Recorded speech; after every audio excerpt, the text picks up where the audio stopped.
This is the only person who's done this. Next reason you ought to be for is because of education. She is the only person who has ever actually done anything to make college more affordable.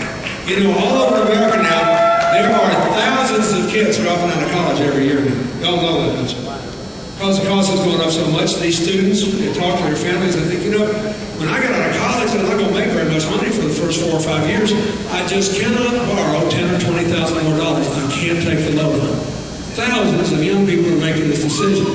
Folks, this is nuts. Why? Why is it nuts? Because a college education is worth more than $1 million to a young person over a lifetime. And therefore it's worth more than $1 million to the rest of us.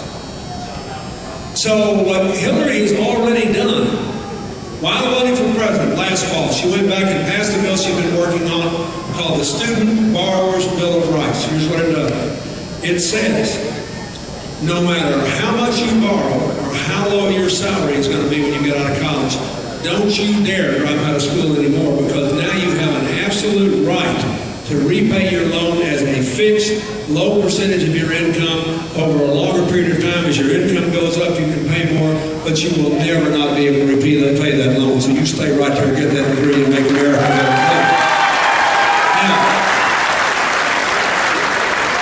She also wants to more than double the tuition tax credit. She wants to raise the Pell Grants every year. She wants to crack down on the abuses of these private student loan companies that are charging these kids an arm and a leg. It's disgraceful what they're charging, 14, 16, 18% interest. You know, Hillary and I, we went to college, we were poor too. I had loans out my ears, and I had 6 jobs in law school. Now, never more than 3 at once. But you know something? We borrowed money from our government at 2% interest. Now, I came from the second poorest state in the country. Nobody in my family ever gone to college before. And even my mother didn't think I'd wind up being president. So it didn't have anything to do with me. Yesterday when I was in Oregon, the chief of police told me in the little town I was, he said, I got through the same way. You know what it was like to be a kid and have your government tell you, I believe in you. I'm going to finance your education at 2% interest. I believe in you. She thinks that the government ought to make this money available directly to the schools, and we should stop ripping these kids off. And we did that when I was president. We actually saved the taxpayers' money. Keep in mind, folks, you're on the hook for these guaranteed student loans. Taxpayer money guarantees 90% of these loans. Why not just go ahead and finance it directly at a much lower interest rate? The kids will pay them back more regularly. You'll save money, and we'll educate America. This is a big deal. And we should raise that tuition tax credit. I'll say again, it's only $1,650 a year now. She wants that tax credit to be $3,500 a year a student, and that will help a lot of people in this town right here. It's important. She also believes before you get to college that the people are entitled to a radical change away from that No Child Left Behind law. It does not work. And look, 80% of the schools in America, 80%, have already cut back on history, economics, music, and the arts because they can't afford it.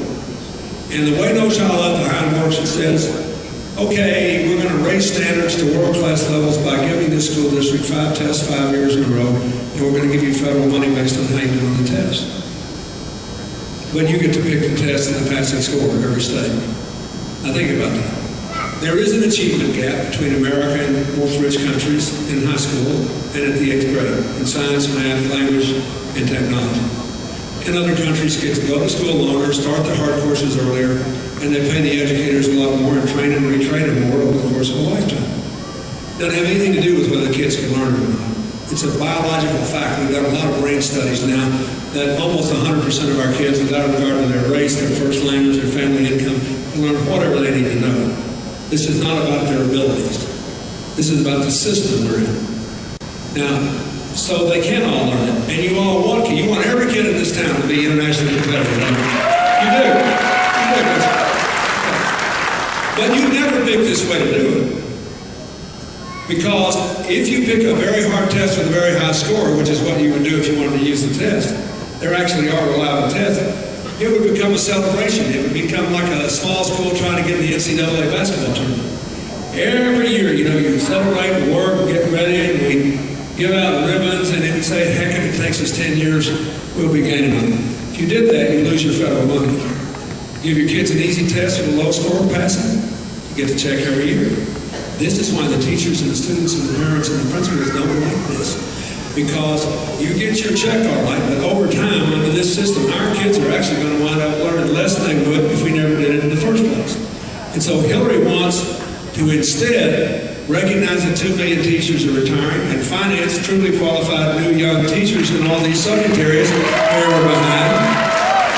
And then identify the schools that are performing at world-class standards of excellence now and pay to put those practices in all the other schools in America. Nobody's against accountability, but this system doesn't work.